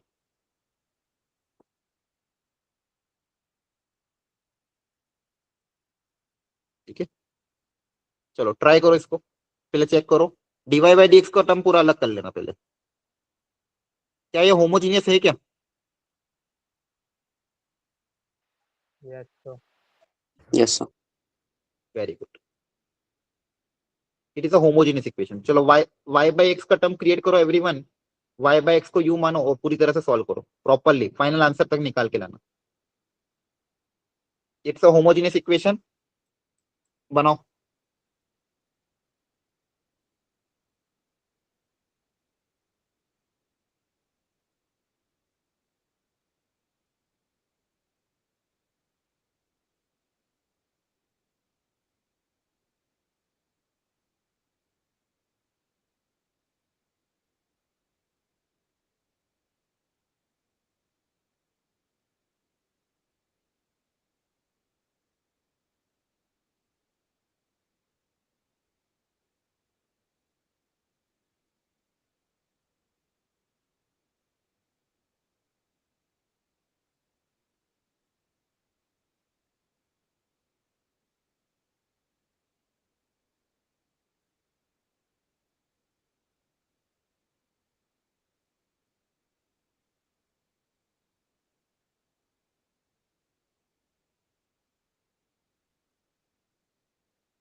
देखो ऐसा आ रहा था।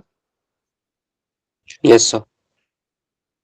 देखो आपको इंटीग्रेशन में मैंने सिखाया था, कोशिश करा करो ये वेरिएबल का कोफिशिएंट 1 रखो, है ना, ताकि आपको या तो फिर आपको 2 से डिवाइड करना पड़ेगा या लास्ट में ध्यान रखना पड़ेगा। तो यहाँ से मैं 2 कॉमन निकाल रहा हूँ पहले। ये 1/2 बनेगा, 1/2 को लिखूंगा 1/√2 का होल स्क्वायर, और ये हो जाएगा u का होल स्क्वायर।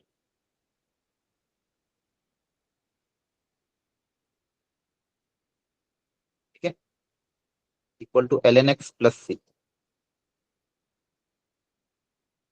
एक बार देख लो, चेक कर लेना। 2 कॉमन निकालिए ताकि यू स्क्वायर का कोफिशिएंट 1 बन जाए। तो 2 कॉमन निकालेंगे तो 1/2 बनेगा, 1/2 को लिख देंगे 1/√2 का होल स्क्वायर। अब यहाँ पे कौन सा फॉर्मूला अप्लाई होगा, 1/a² माइनस x² वाला क्या होता है? अच्छा, आपको a साइन स्क्वायर, इनवर्स। नहीं नहीं, साइन इनवर्स तब आता है तब रूट का टर्म होता है, यहाँ रूट नहीं है ना। आपको अगर माइनस वाला याद नहीं हो तो इसमें से माइनस कॉमन लेके इसको प्लस में कन्वर्ट कर सकते हैं।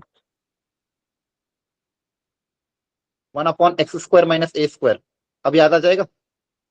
1/x² माइनस a², कराया था याद। Sir, 1/2 ln x minus a upon x plus. 1/2a log of x minus a upon x plus a, आया ना, equal to ln x plus c. आप चाहो तो c को भी log c लिख सकते, कुछ फर्क नहीं पड़ता। अब सिंप्लीफाई कर लोगे, फाइनल आंसर में वापस से u की जगह y/x रखना पड़ेगा। करो सिंप्लीफाई एक बार, देखो यहाँ पे कर भी रखा होगा। आप चाहो तो प्लस सी भी रख सकते हो, log c भी रख सकते हो, छोड़ सकते हो। और फाइनल आंसर में जहां जहां भी u है इसकी जगह y/x आ जाएगा। Is it clear everyone? Yes, sir. Yes, sir. देखो इंटीग्रेशन का यूज होगा कि नहीं होगा, होगा ही ऑफकोर्स, फंडामेंटल। लेकिन अगर ये आता है आपके बोर्ड्स में भी ऐसे क्वेश्चन आएंगे, जेई में भी आएंगे, कैलकुलेशन प्रॉपरली करना है स्टेप बाय स्टेप और फाइनल आंसर निकालना। टाइम टेकिंग है, 3 मिनट तो लेगा मिनिमम। अब ट्राई करो, देखो होमोजीनियस है कि नहीं है।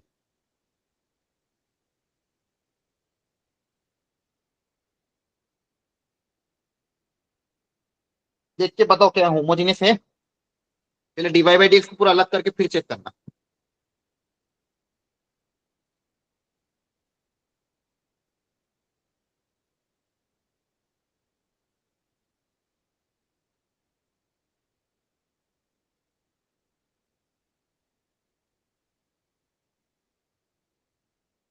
होमोजीनियस को चेक करने का तरीका सिखाया था,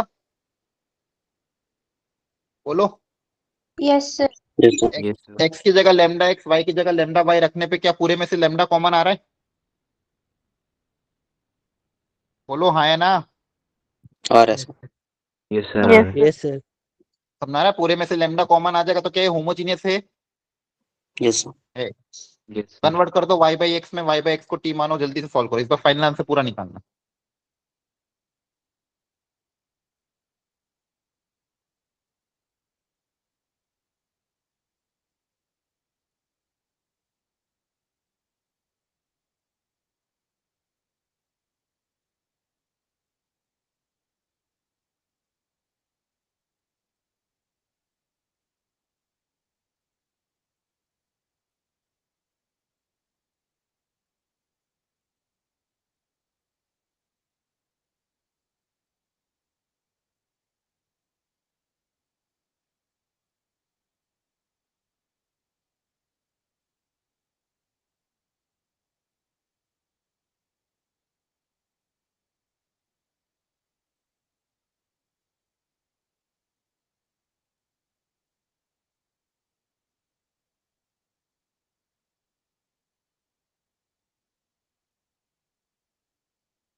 देखो हो रहा है सॉल्व, चेक करो, क्रॉस चेक कर लो अपनी कैलकुलेशन, या फिर मेरी कहीं गलती हो तो बताओ। कॉसेक का इंटीग्रेशन क्या था? Hello, sir log cosec x minus cot x। हाँ, लॉग कॉसेक माइनस कॉट या फिर लॉग 10 x/2, दोनों थे है ना, कोई भी लगा सकते हैं।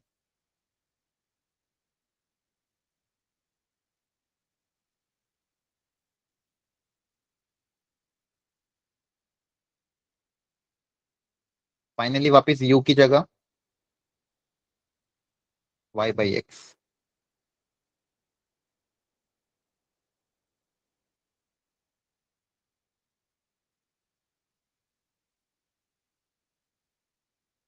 डन। Yes. Yes. Yes.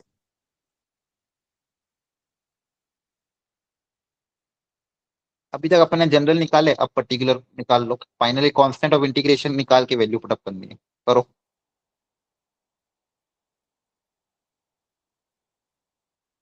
हो जाएगा ये भी, है ना, ट्राई कर लेना, आसानी है, बस सी की वैल्यू आ जाएगी।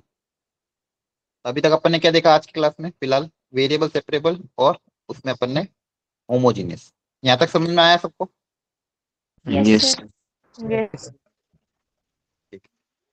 अब कुछ क्वेश्चन मैं दे रहा हूँ प्रैक्टिस के लिए, अभी हाथों हाथ ही प्रैक्टिस कर लो ताकि कॉन्सेप्ट एंड हो जाएगा यहीं पे।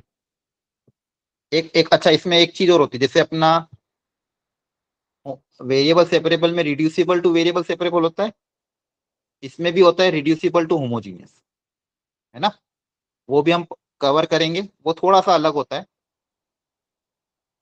अलग मेथड होती है। अच्छा एक मिनट, आधी जनता तो भागी गई। एक इंपॉर्टेंट चीज और डिस्कस करनी थी आप लोगों के साथ, सुनो ध्यान से, चलो जो रुके हैं उनके लिए फायदा हो जाएगा।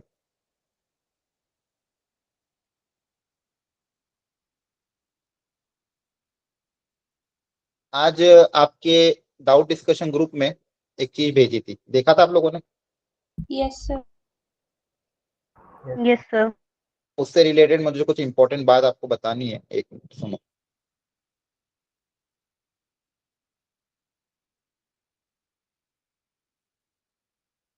देखो, जेई का जो सारा खेल है ना, हार्ड वर्क के साथ साथ स्मार्टली भी प्रिपेयर करना, वो भी इंपॉर्टेंट है। आप सोचो सिर्फ अलग अलग रैंडम जगह से बहुत सारे हार्ड क्वेश्चन करके चला जाओ, मेरा सिलेक्शन हो जाएगा, कोई गारंटी नहीं है। ये बेस्ड ऑन द एक्सपीरियंस बता रहा हूँ मैं, ठीक है।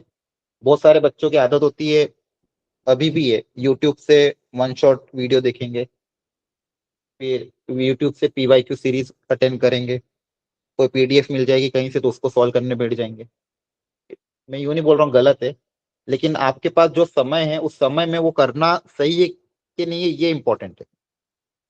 आपका स्कूल डमी तो है नहीं, डमी में स्कूल मतलब जो बच्चे सिर्फ कोचिंग जाते हैं, स्कूल नहीं जाते साल भर, आपको पता होगा ऑफलाइन कोचिंग इंस्टीट्यूट में ऐसा होता है, उनका स्कूल डमी रहता है, उनको स्कूल जाने की जरूरत नहीं पड़ती, दिन भर वो जेई का पढ़ते हैं।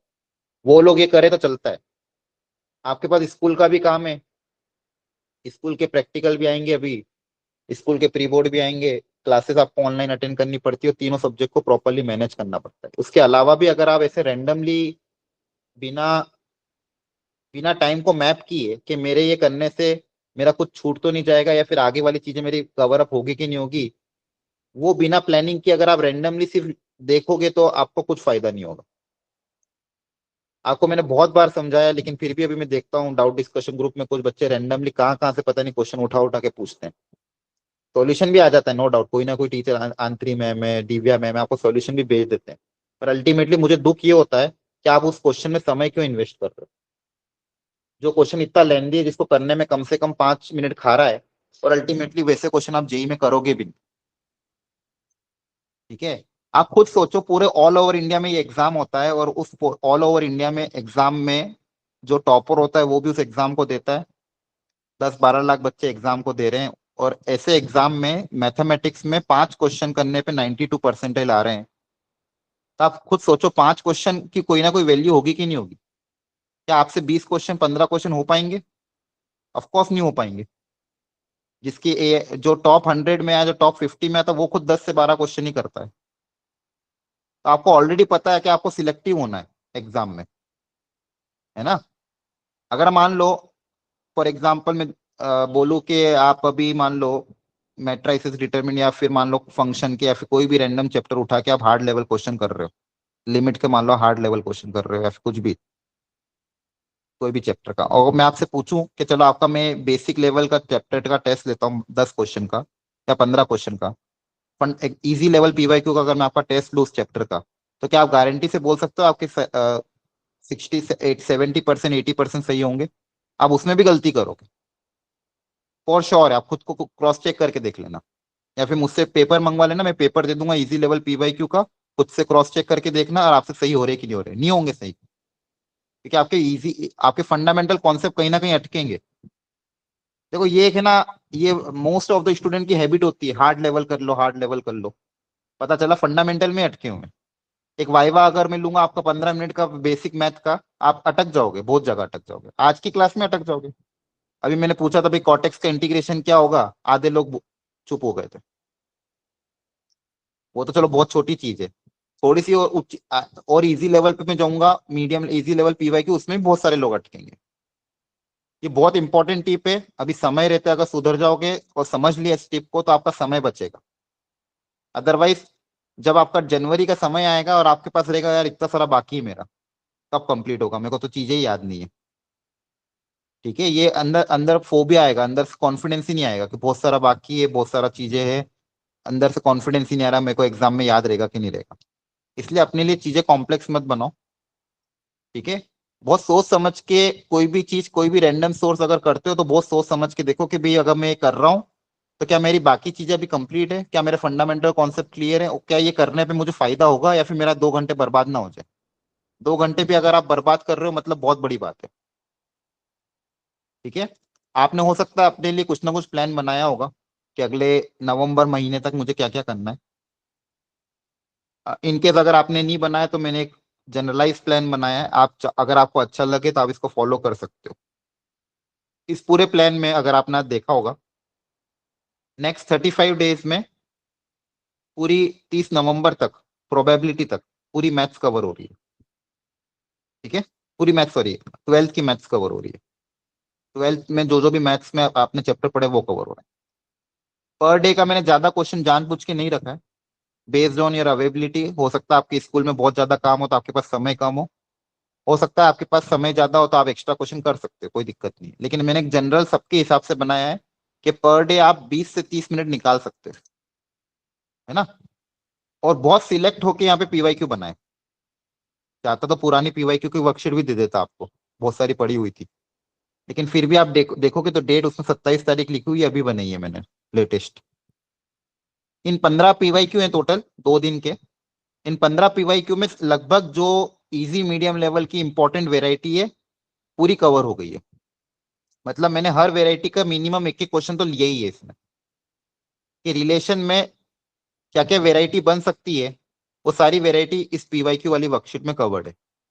अगर आपने इतना कर लिया मतलब आपका 80 to 90% ऑलरेडी कवर्ड हो चुका है इस चैप्टर से, ठीक है।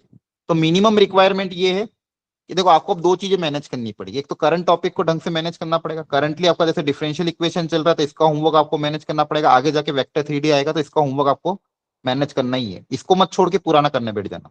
पता चला ये तो आप छोड़ दिए और पुराना करने लग गए, तो वो भी नहीं करना है आपको। करंट का होमवर्क, करंट के टॉपिक का होमवर्क भी अच्छे से करना है, और जो पुराने टॉपिक है उसको भी पैरेलली रिवाइज करना है। इसलिए मैंने बहुत कम कम क्वेश्चन रखे ताकि ये डुएबल चीज हो, क्लियर है। तो मंडे से सिलेबस बनाया है रिलेशंस के लिए 2 दिन, इन 2 दिन में पूरी तरह से रिलेशन आपका कंप्लीट हो जाना चाहिए। अगर मान लो आप एक ही दिन में सारे क्वेश्चन कर लेते हो तो आप चाहो तो शॉर्ट नोट्स बना सकते हो, आप चाहो तो मुझसे अलग से मैसेज ड्रॉप कर देना कि सर मेरा ये 15 क्वेश्चन हो चुके, मेरे पास थोड़ा एक्स्ट्रा टाइम है, मुझे थोड़े और क्वेश्चन दे दो, मैं आपको अलग से क्वेश्चन और प्रोवाइड करा, ठीक है। आप देखोगे तो आपकी स्टूडेंट रिसोर्स शीट पे ऑलरेडी पीवाईक्यू वर्कशीट भी अपलोडेड है, वहां से आप क्वेश्चन सॉल्व कर सकते हो, क्लियर है। तो ये काम आपको करना है धीरे धीरे। मैं इसमें वर्कशीट अपडेट करता जाऊंगा, ये शीट ऑलरेडी मैंने आज डाउट डिस्कशन ग्रुप में शेयर करी थी, अभी आपके ग्रुप में भी शेयर कर दूंगा। यहाँ पे वर्कशीट जैसे जैसे बनती जाएगी मैं अपडेट करता जाऊंगा। 1-2 वर्कशीट और मैं बना के यहाँ पे पहले से रख दूंगा, कल संडे कल 2-3 वर्कशीट और बन जाएगी, ठीक है। एंड अकॉर्डिंग पर डे के हिसाब से यहाँ पे मैं टाइमर भी सेट कर दूंगा, पर डे में कितने क्वेश्चन आपको करने हैं वो भी डाल दूंगा। सपोर्ट मटेरियल में अगर कुछ मिला तो ठीक है, नहीं तो आपके पास जो डेली की रिकॉर्डिंग है वो आप वहां से देख सकते हो। अदरवाइज कोशिश करूंगा कि यहाँ पे क्लास नोट्स और रिकॉर्डिंग भी अपडेट कर दूं। इनकेस किसी बच्चे को उस चैप्टर में दिक्कत हो, फॉर एग्जाम्पल किसी का रिलेशन क्लियर नहीं हो, तो आप यहाँ पे उसका रिकॉर्डिंग देख के रिलेशन क्लियर करके अपना डाउट क्लियर कर सकते हैं। अच्छा, एक और मोस्ट इंपॉर्टेंट थिंग, कोई क्वेश्चन अगर नहीं आता है तो डायरेक्टली चैट जीपीटी से मत देखना। इसका पहले भी मैंने आपको डिसएडवांटेज बताया था। वो टेम्परेरी सॉल्यूशन है। आपको क्वेश्चन नहीं आया, आपने चैट जीपीटी पे देखा, सॉल्यूशन देख लिया, समझ गए, आपको लग रहा है कि हो गया, लेकिन वो होगा ही नहीं। 3 महीने बाद फिर से भूल जाओगे। ठीक है, आपको क्या करना है, अगर कोई क्वेश्चन नहीं आया है उसको वहीं पे छोड़ दो, एक बार और रीअटेम्प्ट करके देख लो, थ्योरी पढ़ के देख लो, क्लास नोट पढ़ के देख लो कि क्या इस वेराइटी का कोई क्वेश्चन कराया है। उस समय नहीं आ रहा है, अगले दिन ट्राई करो उसको, अगले स्लॉट में, या 5-6 घंटे बाद, या फिर अगले दिन उसी क्वेश्चन को रीअटेम्प्ट करो। तो हो सकता है आपके चांसेस ज्यादा है कि वो क्वेश्चन आपसे बन जाए। अलग अलग स्लॉट में वापस रीअटेम्प्ट करने से अपना माइंड की क्लैरिटी थोड़ी अलग होती है, अपन अलग डायरेक्शन में सोचते हैं। तो सेकंड अटेम्प्ट में, थर्ड अटेम्प्ट में हो सकता है बन जाए। फिर से एक बार ट्राई करके देख लो, 2-3 बार ट्राई करा फिर नहीं बना, तो फिर आपको क्लास में पूछना है। जैसे मान लो अभी अपनी क्लास हो गई, आखिरी के 10 मिनट में डेली अब रखूंगा इसके डाउट डिस्कशन के लिए, और आपको डेली याद दिलाना है कि सर वर्कशीट का डाउट डिस्कशन करना है। आखिरी के 10 से 15 मिनट इसके डाउट डिस्कशन के लिए स्पेशली हम रखेंगे। तो जो भी वर्कशीट में दे रहा हूं आपको, उस वर्कशीट में अगर आपको कोई भी डाउट आता है, आप बोल देना सर क्वेश्चन नंबर 5 मुझे बता दीजिए, मैं आपको पूरा डिटेल में एक्सप्लेन कर दूंगा। तो होगा क्या, अगर मान लो मैंने जो वर्कशीट दी है, आपने उसको 2-3 बार अटेम्प्ट किया उस क्वेश्चन को, आपसे फिर भी नहीं हुआ, फिर आप जब क्लास में समझोगे तो आप क्वेश्चन वो भूलोगे नहीं, और अल्टीमेटली वो कॉन्सेप्ट आप एग्जाम में अप्लाई कर पाओगे। देखो मैं ये नहीं बोल रहा हूँ इसमें से क्वेश्चन आएगा, इसमें से क्वेश्चन नहीं आएगा, लेकिन इस वेराइटी का क्वेश्चन जरूर आएगा। तो अगर आपके कॉन्सेप्ट क्लियर होंगे, अगर वेराइटी भी चेंज हुई, तो 90% चांसेस है कि आपके 4 नंबर फिक्स हो जाएंगे। आपको समझ में आ रहा है? Yes, sir. एक और इंपॉर्टेंट चीज, यस सर। 11th और 12th में जो 12th का वेटेज लगभग 55 से 60% रहता है। मतलब जेई मेंस में जो पेपर बनता है उसमें 12th का वेटेज हमेशा ज्यादा ही रहता है, 55%, 60%। ठीक है, तो आप 12th का जो सिलेबस है उसका वेटेज हमेशा ज्यादा रहता है, क्योंकि 12th में टॉपिक ही ऐसे रहते हैं जिसका वेटेज ज्यादा रखना ही पड़ता है। तो आप मान के ये चल सकते हो कि जैसे अगर आपके 25 क्वेश्चन है, तो उसमें से लगभग 14 क्वेश्चन आपके 12th में से ही आएंगे। तो ये जो जितने भी टॉपिक है, इनमें से लगभग 14 क्वेश्चन का पेपर आपका बनेगा। उन 14 क्वेश्चंस में से इजी भी होंगे, मीडियम भी होंगे, हार्ड भी होंगे। अच्छा, इजी कौन से चैप्टर से आएगा कुछ भी नहीं बोल सकते। हो सकता है आपकी शिफ्ट में इनवर्स ट्रिग्नोमेट्री का बहुत ज्यादा इजी क्वेश्चन आ गया एनसीईआरटी लेवल कि जिसमें हल्की सी कोई प्रॉपर्टी अप्लाई करके आंसर निकल सकता था। हो सकता है आपकी शिफ्ट में इनवर्स ट्रिग्नोमेट्री का बहुत टफ क्वेश्चन आ गया। तो टफ आया तो छोड़ दो, बिना डरे बिना घबराए, कॉन्फिडेंटली छोड़ो। अगर टफ है तो छोड़ दो, भले आपका फेवरेट चैप्टर हो, और इजी है तो करके आना है। तो इसलिए मैं सारे चैप्टर रख रहा हूँ। मेरे से जब कोई सजेशन मांगता है कि सर कौन सा चैप्टर छोड़ दें, तो जनरली मैं देता नहीं हूँ सजेशन आगे। हाँ, अगर आपको कोई चैप्टर बिल्कुल भी नहीं आता है तो छोड़ दो, आपने कभी पढ़ा ही नहीं है और आपने कभी उस चैप्टर के बारे में कुछ देखा ही नहीं है, तो वो छोड़ दो, कोई दिक्कत नहीं है। लेकिन 12th में लगभग हर चैप्टर अपन ने थोड़ा थोड़ा तो किया ही, और आप लोगों ने भी कुछ ना कुछ क्लासेस तो अटेंड करी है। तो 12th का कोई टॉपिक छोड़ो इसलिए मैं सजेस्ट नहीं करूँ, है ना। कोई भी चैप्टर कंप्लीटली मत छोड़ो, उस चैप्टर के थोड़े बहुत जो इंपॉर्टेंट टॉपिक्स है, और उस इंपॉर्टेंट टॉपिक की इजी लेवल पीवाईक्यू एटलीस्ट करके चल जाओ। इसलिए देखो यहाँ पे मैंने एक कॉलम मोस्ट इंपॉर्टेंट टॉपिक का भी डाला, इस चैप्टर में ज्यादातर इंपॉर्टेंट टॉपिक कौन कौन से हैं उसकी यहाँ पे मैंने मेंशन भी कर दिया। ठीक है, तो जैसे आप देखोगे वेक्टर 3D में product of two vector, equation of a line in 3D, image of a point, shortest distance between two line, ये वेक्टर 3D के 4-5 टॉपिक जो कि इंपॉर्टेंट है। ऐसे तो बहुत बड़ा चैप्टर है, प्रोबेबिलिटी भी बहुत वास्ट है, 11-12 दोनों में आता है, लेकिन उसमें से भी ज्यादा इंपॉर्टेंट टॉपिक कौन से वो यहाँ पे मेंशन कर दूं। आपसे पूरा नहीं होता, एटलीस्ट इनके easy level NCERT level question करके चल जाना। अब जैसे प्रोबेबिलिटी से बहुत सारे बच्चे डरते हैं, बोलते सर प्रोबेबिलिटी तो बहुत टफ है, लेकिन अगर मान लो आपने क्लासेस अटेंड कर रही है, स्कूल में थोड़ा बहुत पढ़ा और एनसीईआरटी भी करी है, तो भी आप करके आ सकते हो। लास्ट ईयर 3 शिफ्ट ऐसी थी जिसमें एनसीईआरटी बेस्ड क्वेश्चन आया था बेस थ्योरम से। अब जो बच्चे पूरा ही छोड़ के चल गए तो उनका नुकसान हो गया। हाँ, कुछ शिफ्ट ऐसी भी थी जिसमें प्रोबेबिलिटी को बहुत हार्ड क्वेश्चन आया था, तो वो छोड़ने लायक था, तो छोड़ना ही है। तो कुल मिला के मैं ये समझा रहा हूँ कि जो 14 to 15 क्वेश्चन का जो 12th क्लास का वेटेज है, उसमें से आपका टारगेट यही रखना है आपको कि भाई 4-5 मेरे सही हो जाए, मेरा काम हो जाए। और अगर आपने ये वर्कशीट भी अच्छे से कर ली तो भी काम हो जाएगा। हाँ 11 का प्रोबेबिलिटी नहीं आएगा, कोई बात नहीं, हम पूरा पढ़ेंगे। प्रोबेबिलिटी जो मैं आपको पढ़ूंगा उसमें 11 12 पूरा इंक्लूड होगा। आपको बस मेरी क्लासेस अटेंड करनी है। 6 लेक्चर में प्रोबेबिलिटी आपका पूरा हो जाएगा, 6 से 8 लेक्चर में। क्लासेस में जो क्वेश्चन करा है उतना भी कर लिया तो भी आपके 70 to 80% चांसेस है कि आपका क्वेश्चन बन जाएगा। क्लियर है? तभी आपको इतना ध्यान रखना है कि करंट टॉपिक को ढंग से करते जाना है और पैरेलली 12th के टॉपिक को निपटाते जाना है। नवंबर एंड तक अगर आपका ये टॉपिक हो जाता है तो दिसंबर में, जैसा कि मैंने आपको कहा था, हम क्रैश कोर्स रन करेंगे जिसमें 11 के टॉपिक्स को पढ़ाया जाएगा। अच्छा, कुछ बच्चे ऐसे हों जिनका स्कूल का वर्कलोड नहीं हो, जो स्कूल की छुट्टी मार सकते हो, जिनका जिनका ये ऑलरेडी हो चुका, जिसके पास एक्स्ट्रा समय हो, उनको अगर मान लो कुछ 11 के टॉपिक खुद से करने की है तो आप मुझे अलग से मैसेज ड्रॉप कर देना, मैं आपको वर्कशीट प्रोवाइड करा दूंगा। लेकिन रैंडमली यूट्यूब से कोई भी वर्कशीट उठा के मत करना, फिर से बता रहा हूँ। मान लो आपके पास एक्स्ट्रा टाइम है, आपका स्कूल का वर्कलोड नहीं, आपकी स्कूल की छुट्टी है, आप स्कूल की छुट्टी भी मार रहे हो और आपको हो रहा है कि सर मेरा ये ऑलरेडी कंप्लीट हो चुका है, फिजिक्स केमिस्ट्री में भी जो टारगेट था वो कंप्लीट हो चुका है, अभी मेरे पास 2 घंटे का एक्स्ट्रा टाइम है तो मैं कोई 11 का टॉपिक करना चाहता हूँ। ये टॉपिक मुझे थोड़ा बहुत लास्ट ईयर का आता है और मेजर टेस्ट में भी आया हुआ था तो उसकी मुझे प्रैक्टिस करनी है, तो आप मुझे बोल देना, मैं आपको क्वेश्चन दे दूंगा। या फिर ऑलरेडी मैंने पिछले जो आपके पुराने मेजर टेस्ट में जो टॉपिक आ रखे हैं उनके ऑलरेडी जो वर्कशीट आप उनको अटेम्प्ट कर लेना, उनके जो टेस्ट पेपर है उनको अटेम्प्ट कर लेना। बस सिलेबस का ध्यान रखना, लेटेस्ट सिलेबस के हिसाब से होना चाहिए। क्या आपको समझ में आ रहा है? Yes, ठीक है? sir. Yes, sir. Yes, बहुत sir. ध्यान रखना, आप चाहे कितने भी ब्रिलियंट हो, आप कितने भी होशियार हो, आप खुद को एयर वन समझते हो, लेकिन स्मार्टली प्रिपेयर करना, रैंडमली कहीं से भी उठा उठा के क्वेश्चन मत प्रिपेयर करना। आ रही बात समझ में? Yes sir. ठीक है? इसलिए मैं देखता हूँ जब भी डाउट डिस्कशन ग्रुप पे कोई भी ऐसा फालतू के क्वेश्चन मत पूछा करो। ठीक है? सॉल्यूशन तो आएगा लेकिन आपका समय बर्बाद हो रहा है। आपको चाहिए क्वेश्चन, मांगो मुझसे, कोई दिक्कत नहीं है। Is it clear? Yes, Yes, sir. sir. Yes sir. Yes, sir. Yes, sir. और ये मैं धीरे धीरे बनाता रहूंगा, इसमें बहुत थोड़ी मेहनत लगती है बनाने में, क्योंकि आप जानते हो पिछले 25 साल में जेई के रिलेशन के लगभग 150 से 200 क्वेश्चन, उन 150 से 200 क्वेश्चन में से 15 क्वेश्चन सिलेक्ट करना टाइम टेकिंग प्रोसेस होता है। इसी तरह से मैं बाकी भी वर्कशीट बना बना के यहाँ पे अपडेट कर दूंगा ताकि आपका काम हो जाएगा। फिजिक्स वाली और केमिस्ट्री वाली मैम को भी मैंने बोला है वैसे कि वो भी ऐसा कुछ अगर आपके लिए बना दे, इनकेस वो बना दे तो फॉलो कर लेना, अगर नहीं बना है तो अपने हिसाब से ऐसा कोई प्लानर बना लेना और उनसे वर्कशीट मांग लेना। क्लियर है? Yes, sir. Yes. ठीक है? लेकिन टारगेट सब लोग ये रखना कि नवंबर एंड तक एटलीस्ट मेरा इजी लेवल पीवाईक्यू पूरी 12th का हो जाए। मिनिमम इजी लेवल पीवाईक्यू मेरे पूरी 12th का हो जाना चाहिए नवंबर एंड तक, ये मेरा टारगेट है। फिर दिसंबर में मैं 11 के कुछ सिलेक्टेड टॉपिक करके वाइंड अप कर दूंगा। दिसंबर में वैसे भी आपका देखो फुल सिलेबस पेपर भी चलेंगे और उन फुल सिलेबस पेपर का डाउट डिस्कशन भी चलेगा, सॉरी पेपर डिस्कशन। तो जब आप फुल मान लो दिसंबर में आपकी 4 फुल सिलेबस और जनवरी के 2, तो लगभग मान लो 6 फुल सिलेबस पेपर का जब आपका पेपर आप अटेम्प्ट करोगे, उसका डिस्कशन होगा तो भी आपका बहुत अच्छे से रिवीजन हो जाएगा, है ना? 6 फुल सिलेबस पेपर का जब हम डिस्कशन करते हैं तो उसमें पूरा सिलेबस पूरा के पूरा रिवाइज हो जाता है, तो वो भी आपके लिए बहुत हेल्पफुल रहेगा। उसमें पूरा 12 पूरा 11 वापस रिवाइज हो। तो दिसंबर में बहुत सारी चीजें हम करवाएंगे आप, तो आपको घबराना नहीं है।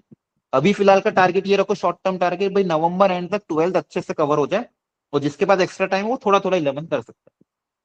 आपको और कोई सपोर्ट की रिक्वायरमेंट है, आप ग्रुप में मुझसे कभी भी मेरे को टैग करके पूछ सकते हो।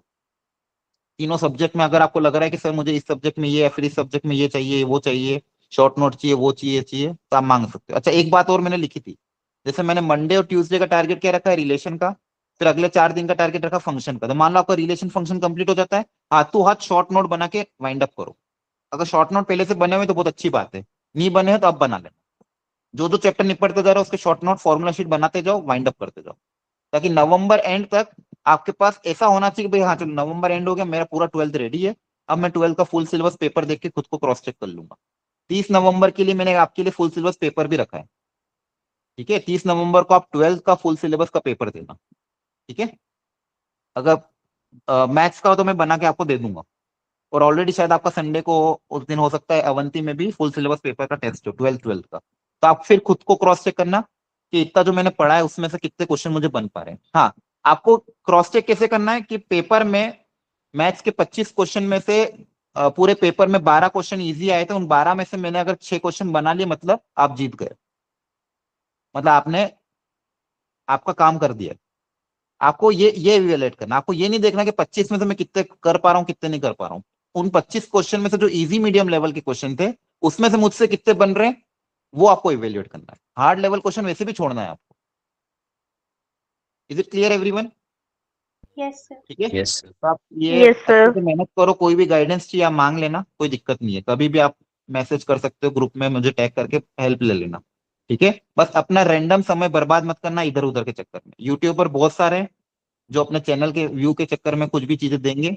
आप ये जज नहीं कर पाओगे वो सही है गलत। हो सकता है बहुत अच्छी भी हो, मैं यूं नहीं कह रहा हूँ सब कुछ गलत है, लेकिन सही है कि गलत है, कितना ऑथेंटिक है कितना ऑथेंटिक नहीं है, आप नहीं कर पाओगे जज।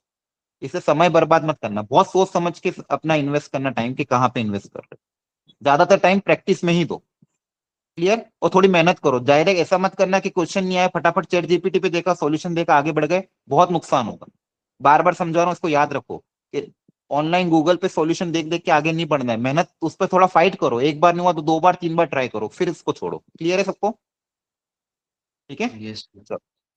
Okay, all the best. अच्छे से मेहनत करना, कोई भी सपोर्ट चाहिए ग्रुप पे मैसेज डाल देना। Okay, thank you.